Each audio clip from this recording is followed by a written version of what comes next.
तुम लोग अपना तैयारी करो, हम अपना तैयारी करता है कल के लिए।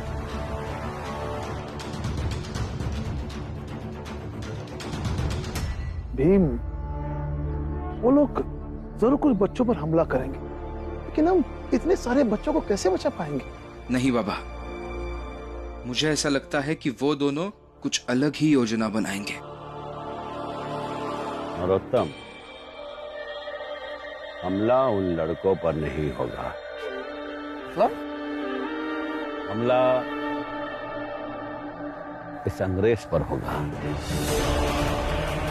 इसे जितनी ज्यादा चोटें आएंगी, भीमराव की मुसीबत उतनी बढ़ जाएगी। यही होगा,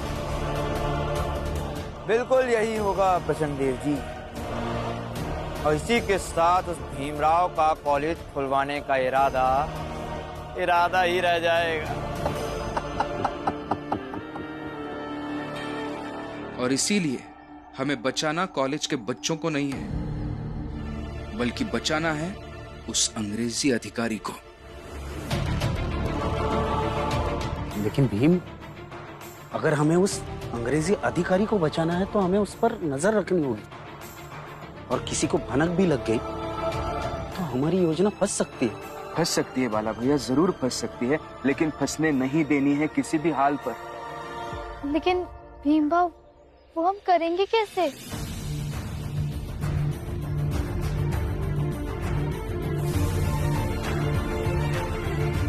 एक उपाय है। क्या?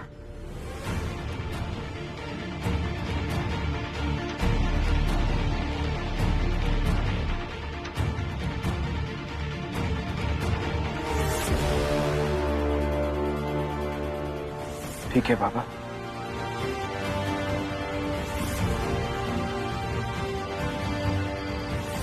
हम सब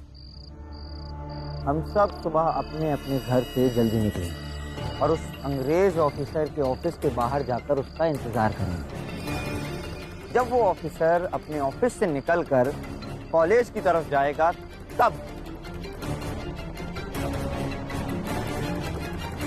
उस पर हमला करना है, ताकि ये पूरा मामला कॉलेज से जुड़ा हुआ है। तुम सब लोग अच्छे से समझ गए हो ना? जी प्रचंडदेव। समझ गए ना? जैसे बाबा ने कहा है वैसे ही करेंगे हम। उस ऑफिसर के ऑफिस से लेकर कॉलेज तक हम सब अलग अलग जगहों पर खड़े रहेंगे। जैसे ही वो ऑफिसर ऑफिस से निकलेंगे और कॉलेज की तरफ बढ़ेंगे, हम भी उनके साथ चलेंगे और हमला कॉलेज के नजदीक ही होगा। वो लोग तो यही चाहते हैं कि ऑफिसर को ऐसा ही लगे कि हिंसा कॉलेज से ही कोई कर रहा है। ठीक कह रहे हो भीम, हम वैसे ही करेंगे जैसे कि तय हुआ है, और कल जीत हमारी ही होगी। ऐसे कैसे जीत जाओगे भीम? मैं अभी जाकर प्रचंडदेव को बता देती हूँ कि कल से तुम्हारी पढ़ाई हमेशा के लिए खत्म।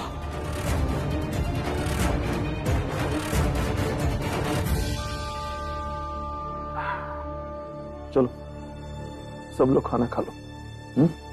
जीजा भाई, खाना परोस दो। बाला, तुम्हारी पत्नी की चूड़ियों का नाप क्या है? वो जरा रमा को बता देना।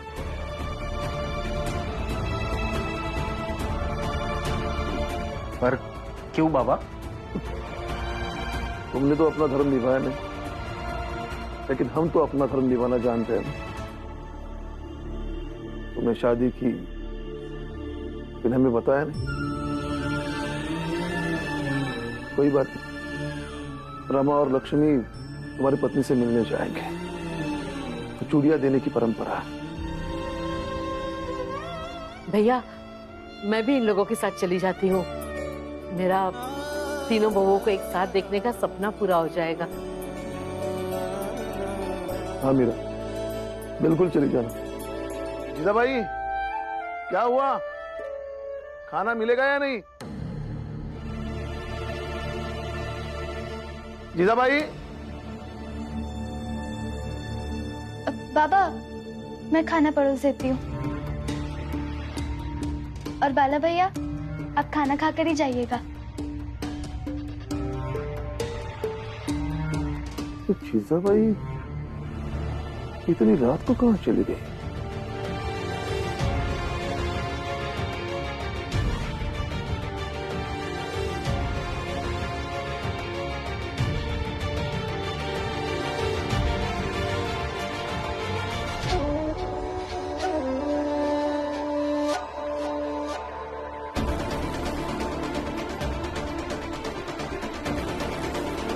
वो मैं थोड़ी टहलने निकल गई थी, ऊप सी हो रही थी घर में।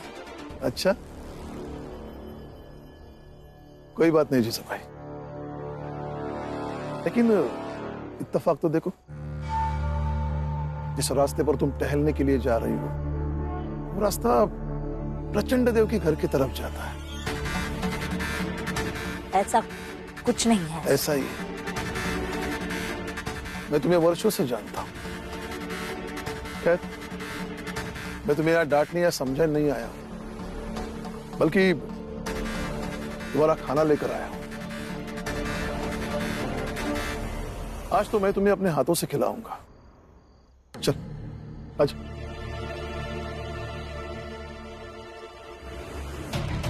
खड़ी क्यों? आओ, चलो।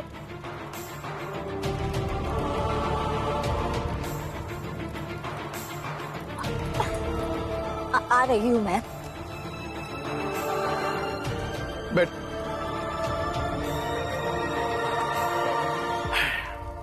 बैठो बैठो, आराम से बैठो।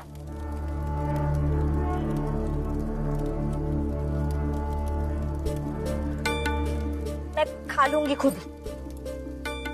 आज तो मैं तुम्हें अपने हाथों से खिलाऊंगा। लो।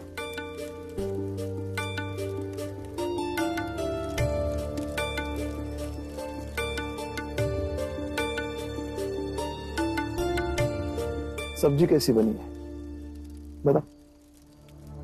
अच्छी बनी। लक्ष्मी ने बनाई है और नमक भी उसने ही डाला है। कहते हैं जिसका नमक खाते हैं उसके नमक की लाज रखते हैं, लेकिन तुम तो वो भी नहीं करते। घर में सबको परेशान करती रहती हो। घर में सबसे बड़ी हो, किसी की सास हो, सौतेली माँ हो, इसलिए तुम्हारे पाप थोड़े कम हो जाते हैं। लो खा लो। लेकिन तुम जो ये दूसरों के लिए मुखबिरी कर रही हो, गलत कर रही हो, और मैं ऐसा करने नहीं दूंगा। रात भर यही तुम्हारे साथ बैठा रहूंगा, इसी आसमान के नीचे बैठे रहना, यही तुम्हारी सजा हो। और मैं भी अफसोस करता रहूंगा, मैं समझ नहीं पाया।